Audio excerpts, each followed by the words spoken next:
Lego. We got turf Legos. Woo! I'm not a turf. I'm not a turf. I'm a Lego. I'm a Lego. Whoa. Got stuff on the back. We'll take a closer look later. $28.75. Originally $100. $114.99. Whoa. Whoa. All right, we're gonna open this guy up. How are you gonna open it? Beautiful, beautiful. All right. We take the tape. Oh, there's something interesting in here. What is this? Oh, wow. The manual is in plastic. Yeah. So that's the new style manual. It's got a few stickers, not too many. That's a really good sticker, that cat right there. Because the manuals are like this because I think they're trying to do a different type of paper so the ink doesn't spread. It's Legos. It's Legos. We got bag one, lots of dark green. Decent Lego color, not my favorite. Hey. It's Legos. Oh my god, the satin pieces in here are great. They're great. Let me put that back. Oh. Very large box. Alright, now we're going to take a detailed look at this Harry Potter set. I have a special guest. Yeah. Well, what's your name? I don't know. Forgot. Well, that's going to be a problem. But what isn't a problem is the set itself. We're going to look at each individual module, and then we're going to tell our final thoughts about the set. The first thing is this telephone booth. I built that one. This was built by somebody. I don't know their name. What do you have to say about it? What do you think of it? So the reason that the door is a print is because if it wasn't a print, then they would have to print a whole new sheet of stickers with a clear background. And so they actually saved money by doing a print, which is really interesting. Yeah. And we didn't put stickers on it for capitalist reasons, but it still looks cool without them, and I like the phone piece. That's the phone piece. I like it. Because she's addicted to her phone. She won't stop going on TikTok. Yeah. It's literally a problem. Yeah. And this phone, I think in the Harry Potter lore, this is how they transport to this place using that or something, like a Doctor Who kind of thing. That's how David Grohl gets to work. The next thing is this little fountain. I have our friends on there, but it's a nice little small build. I don't know who this gold guy is supposed to be. He's a statue. But it's supposed to represent someone, right? It's kind of interesting getting... Statue. Okay, sorry, go ahead. Who is it a statue of? Yeah. Statue. So statue is interesting because we get these like very basic minifigure pieces in pearl gold. The legs are pretty common because, C-3PO has been around for decades. But seeing like a pearl gold torso is kind of cool. It's just a nice inclusion. It's one of the, I think, there are certain parts in this that I think are really cool outside of the context that I think would be very usable. What color is inside of the pearl pool? That's medium azure. I like that one. It's better than aqua. I hate that color. I like it. This is a terror. I hate this color. I like it more than aqua on this. More. Okay, you're starting fights. You have these triangles that I think are supposed to be like paper airplanes flying around. It's like an office, but it's a magical office.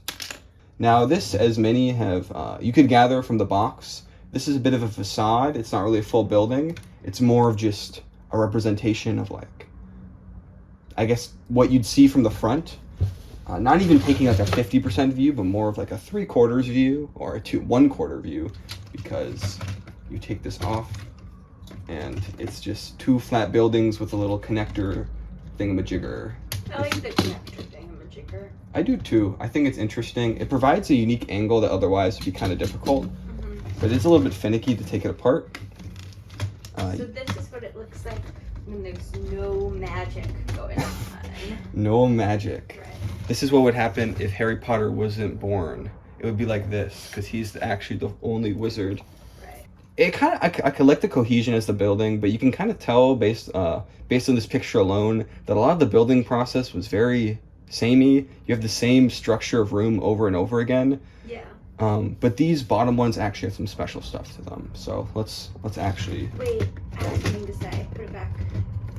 Sorry. Do it before it collapses. Can you just put it back together? Yeah, but the windows are so unpleasant to build because you have to push that little glass tile in really hard, and it's just not fun. It's not like a satisfying. It's not like a satisfying click. It's like a struggle, and we had to do it 24 times, which is how he just kind of looks like David Grohl. You can just knock it off so easily. This thing is wonderful. I love how it's not Harry Potter specific. It's just a weird cat that's glowy and translucent. This set has quite a few minifigures, and I'm kind of racking my brain on how to showcase them all. There's a large quantity, but the quality is... I think this cat is so incredibly regal and majestic. And regal and majestic, those are traits that the Harry Potter franchise has been trying to encapsulate and failing. Everything they do. But I think the most successful time they've ever done it is when they made this cat. Do you see? It has beautiful movement to the piece. It has flow and poise, and he is glittery, and he's a magic cat. And all cats are magical, but this is a magic cat. One thing we realized is that you can go on Bricklink and buy the cat for $1. So the set is kind of useless if you think about it that way. But it's okay. Yes. That's all. I like you. I like you too. I like the I like cat. this cat. Jinx. I like you. You right there. I'm gonna do the thing. I like you. Here we've got Arthur Weasley, the father of Ron Weasley. I always like this guy. He seems chill, you know. He's got a nice dark orange wand, which is cool. And yeah, it's just another business suit. But this one, at least, I think the design's a bit better. He has an alternate face where he's not pleased. Perhaps he's seen that Ron Weasley has been cheating on his math test. Not okay, Ron. Not okay. As you can see, there's an absolute deluge of minifigures. Just way too many. I can barely even hold them all up. So there's quantity, but I don't know if there's quality. There's not many of these minifigures that I say are actually, like, I think are great. I like this guy's hair, I guess. Professor Umbridge has some good elements. The Death Eater has a cool cape. But, like, these are all very bland outfits. They're all just suits. They're all different suits, at least a little bit different, but they're all just very casual business attire. Which I guess if you're making a Lego office could be cool, but I'm not doing that.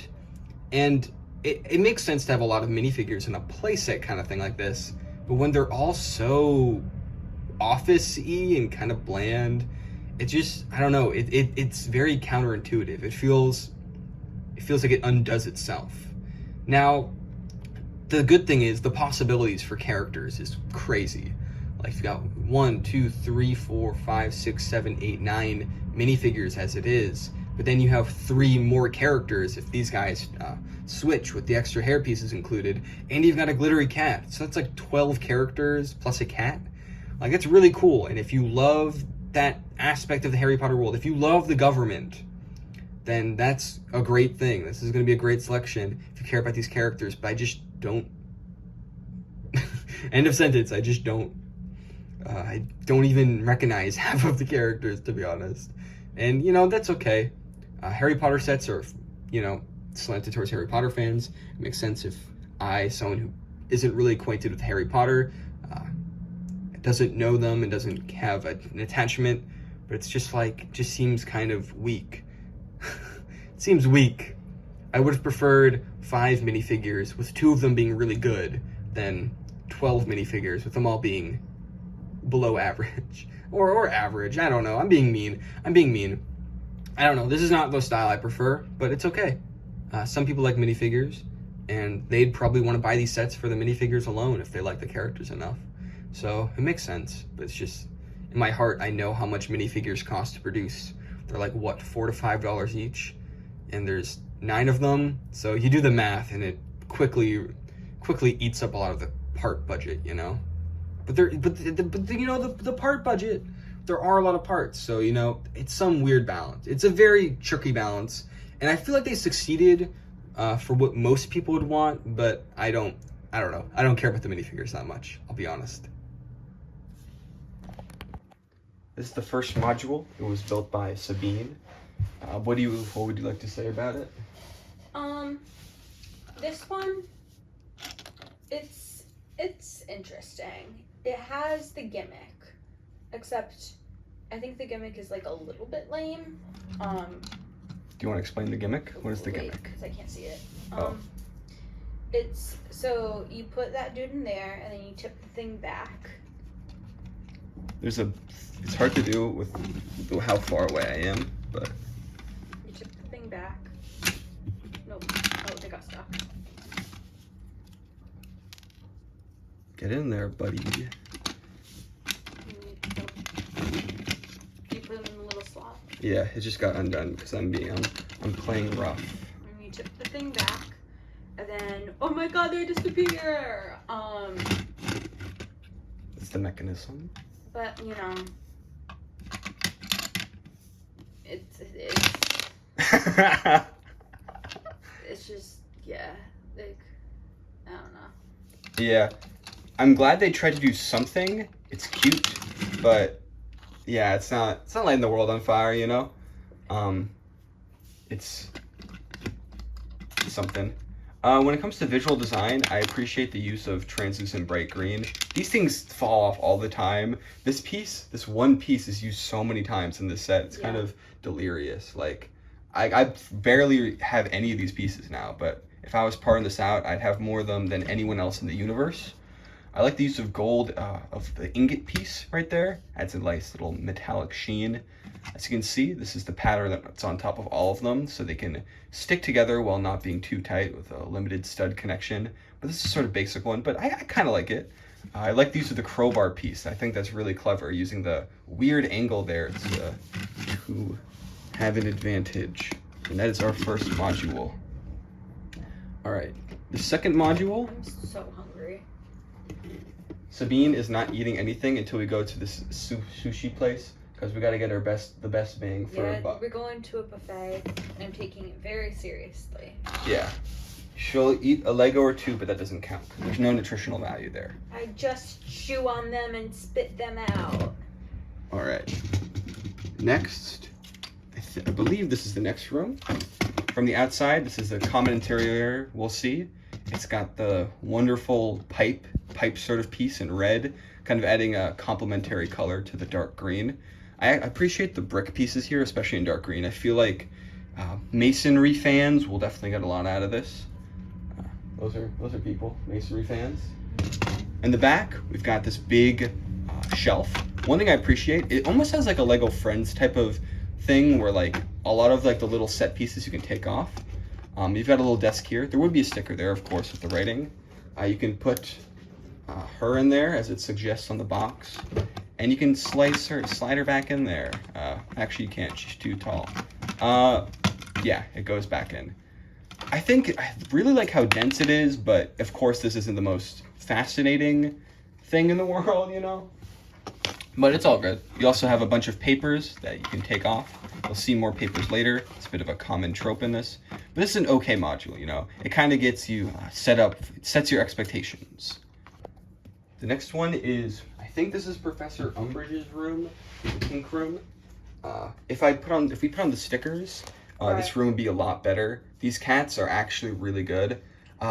It's crazy how the graphic design of these paintings seems consistent to the 2010s Lego Harry Potter sets, especially that cat, the kind of like line art style, which is pretty cool because it makes those sets like a lot more compatible.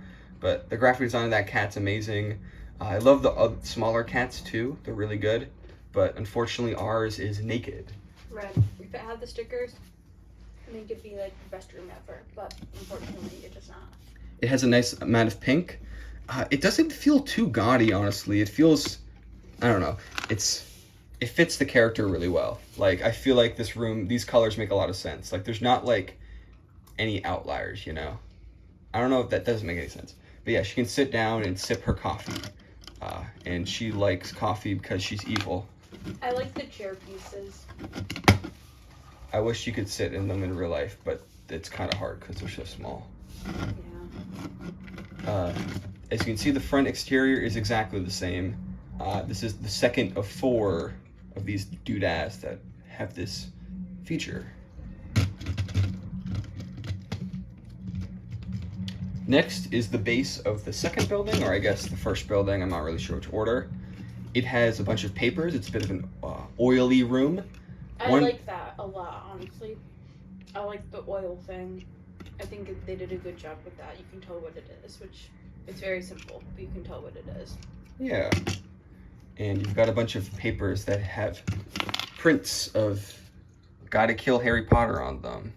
Undesirable number 1, HP. Gotta give him the boot, gotta kill him, gotta kill that kid.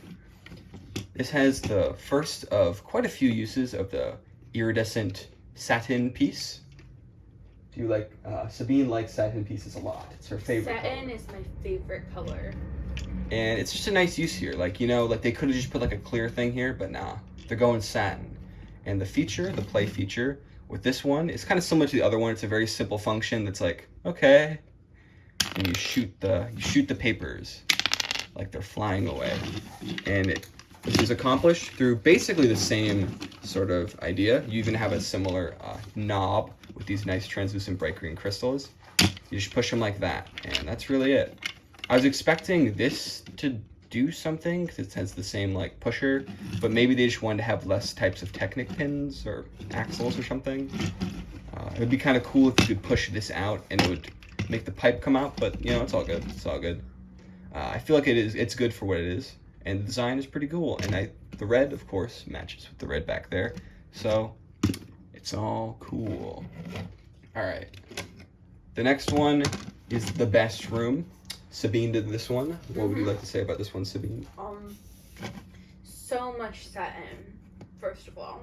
So much satin. I think this room is really great. It's creepy, you know, it's creepy. The only thing is, they had you do the, obviously the satin pieces are supposed to be little spell bottles and jars, and they had you do it, so it was very, at least for the bottom 2 shells, it was bottle jar, but like if it's meant to be like this big, creepy, disorganized spell room, I think it should be a little bit more random, but I think it's gorgeous, and satin is my favorite color. It is your favorite color. Oh, is that I like the little cases. Yeah, I like those. This one it just has the gem, but there's another one, or the flame. Yeah, this has the flame, but there's another one coming up that I think is even cooler. If that was even possible. Mm-hmm. And yeah, of course the play feature is that you make this fall with a little jewel. It's cool. It's very effective. I feel like this works better than the other one, because this one, I don't know, it's like the idea of a shelf falling. I don't know why that's more interesting, because it kind of conveys the chaos of the business room gone wrong kind of idea they've got going on with the papers and the evil people in this office building. Yeah, this is the best room. I love satin just as much, especially the ones that look like cupcakes. Those are really cool. This is the best room.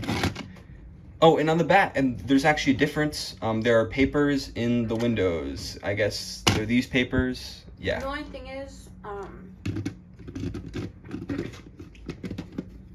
I wish there were stickers instead of prints, and I wish that each sticker was like different, because obviously you aren't gonna have 4 pages of the same 4 of the same pages of a newspaper. But that's nitpicky. But it would be better. And we wouldn't have to put them on, so it would be consistent.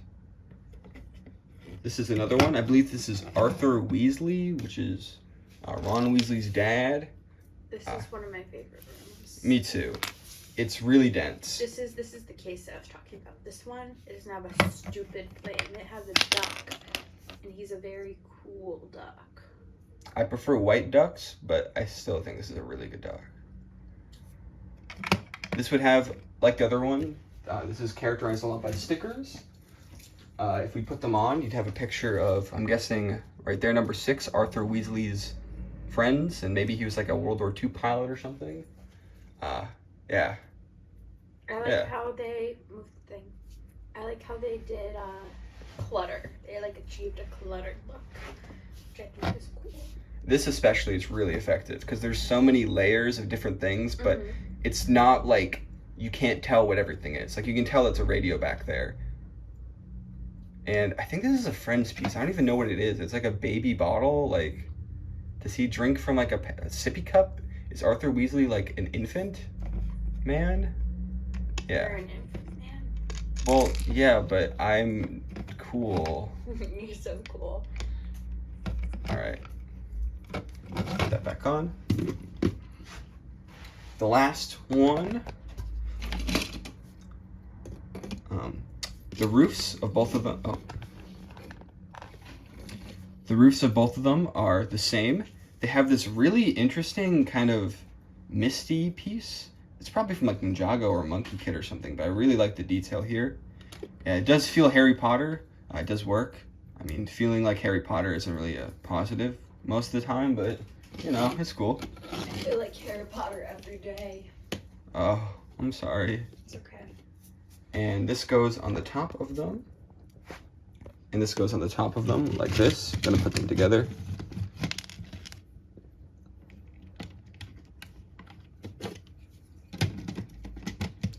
It's a little bit loose. I feel like the top ones come off a lot, but you know, it works. It caps off the buildings. And for people that don't like the idea of this being more of a facade, they can just display it like that. Well, you can also connect the buildings. So you can like put them next to each other, so then it looks like one big building. It's like full. Big building. Yeah. Can you try to do that? Can you try to like put them Yeah. next to each other? Make the super tall building? No. Like put it so it's a full building. Okay. That happens a lot. All right, you can effectively put them together, but a lot of the clutter, like especially these chairs, make that a little bit difficult for it to stay together. You can take off these elements and it'll stay together better, but just gravity will weigh this one away, making it a little bit difficult. But if you could easily modify it to make it one big building, Right. and it'd be cool. It'd be the wizard tower. But if you don't care about full buildings and want a wizard tower that's just really tall and stupid, then there's also something great for you. Here's our giant wizard tower. With something this tall and this kind of flimsy when it comes to like vertical height, because it wasn't really designed to be the best in this way, it will fall down. I had a casualty. This piece broke. Yeah, it broke. Yeah, it broke. Yeah. Yeah, it broke. Because the thing fell down. But you know, it's another way to display this, and I appreciate the modular nature because it allows for stupid stuff to be possible, and that's always my favorite. What do you have to say about the wizard tower? I think it's very silly. I think you can put this honestly in like a Lego city that's not for Harry Potter, and it'd be like a cool creepy building and good. Yeah, good. Yeah, but what do you mean every city is a Harry Potter city? It's the book that's sweeping the nation. Oh no. All right, here's the second form where we have this divider up here that kind of separates the two buildings and puts them at an interesting enough angle. I think this is a cool way to display it. It's, I'd say, just as valid as putting the two buildings next to each other. You've got the cool clouds kind of more separated, and you've got this nice golden crest, which would, of course, say M for Ministry of Magic, and this banner would also say that. So it has these flat silver droid arms, which is cool, and there's actually a space for a minifigure to sit up there. Do you have anything to say about it like this? You like it more like this, but why? Cat. What? How about now? No. Do you like it like this? I like the cat. We'll talk about the cat soon. Oh, okay. Yeah. Yeah. Cool. All right. Closing thoughts. What do you think about this set? I like the dark green. I like the color palette a lot. I think it's overall a very good set. I don't know anything about Harry Potter. I never read the books or watched the movies, and I don't really know what this place is or what happens here aside from what Dylan's told me. But I think just visually, it's pretty cool. It was fun to build. I mean, it probably wouldn't be that fun to build if you were building it by yourself, because then you'd have to do the same thing 4 times in a row. But since we split it up, it was fun to build. I really like the thing in the middle. I think it's very ornate looking and beautiful. And yeah. Yeah.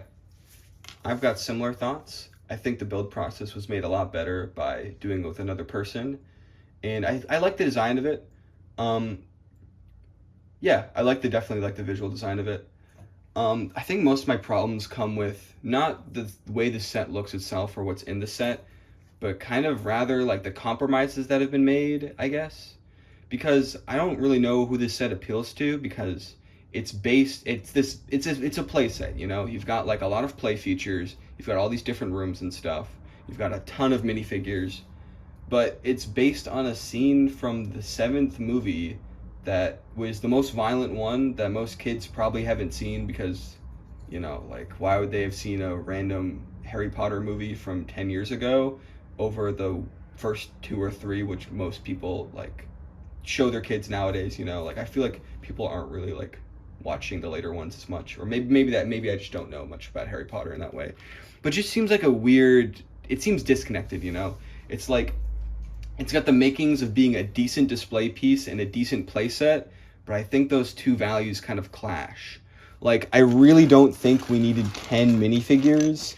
I guess in the logic of the set, these minifigures would not appear in another set, but it's like a lot of them are just kind of normal people. I mean, I don't know. I appreciate Umbridge. That's a character I recognize. I guess for context, I've read the Harry Potter books when I was a child, but I don't remember much from the later ones. She's a character I remember. That's a cool inclusion. I think the cat is an amazing inclusion. I like the cat. Mm-hmm. Yeah. This is the best part of the entire set, I'd say. The glitter is amazing. It's perfect. And there are a lot of really cool pieces. Like, I like this piece. I like the gold pieces. I like the dark green pieces, especially the bricks. I love the amount of satin pieces. It's a really cool inclusion. Getting a ton of them, almost enough to make like actual structures and stuff. Oop. The side inclusions are cool. I like the statue. I just don't really know who this set is for. I mean, Harry Potter fans will like it, but I don't know. I think they'll be disappointed that it's not like super accurate. Because like, you know, if you want like an obscure location, you want that location, you know? And I was really disappointed with how fragile it was. Multiple times during like playing with it and doing this, it just fell apart. Specifically like this kind of design of building where a lot of it is weighed on these details that are super, not flimsily put on in a vacuum, but once one thing falls, everything falls. And putting it back in place is very difficult. And I don't know, like, it encourages you to do things like taking this part off and stacking the buildings and connecting them together. But when you do that, it almost feels like the set doesn't have enough give. It feels like you're doing something wrong and breaking it. And I feel like that's a problem. If they wanted this to be a play set, I feel like it should really work. It should really work both ways, like, well. But it just, I don't know. The nice design kind of comes in, you know, kind of makes that worse. And the play features are good. They're cute. I wouldn't say they're amazing. They're definitely not like, they wouldn't sell you on the set, definitely. They're just like cute little things during building. I like how they all contribute to the idea of this being an office that's chaotic, because you've got the office look, but then all of the things that you physically do add to the chaos feeling. And I don't know. This is an interesting set. And I $90. What do you think about the price? $90. I mean, we paid what, $25 for it? We did, but in general, I think I am happy with this because we got it for $25. But if we got it for $90, I would not be happy with it. Yeah.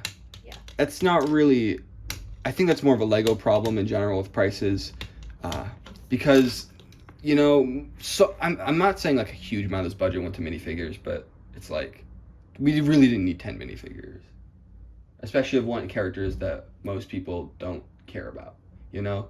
And I feel like without this many minifigures, it wouldn't be as cool of a big playset, but also it would have probably been less expensive. It probably would have been like $70 or $80. But I don't know. I think they chose an interesting approach. And even though I don't agree with it totally, this set wasn't really for me, but also I don't know who it was for in general. Like, I don't know. Was it for you? That cat is for me. It is. It's my cat. I mean, this cat's probably worth at least $87. So, there's that. Yeah, there's that. Thank you for watching.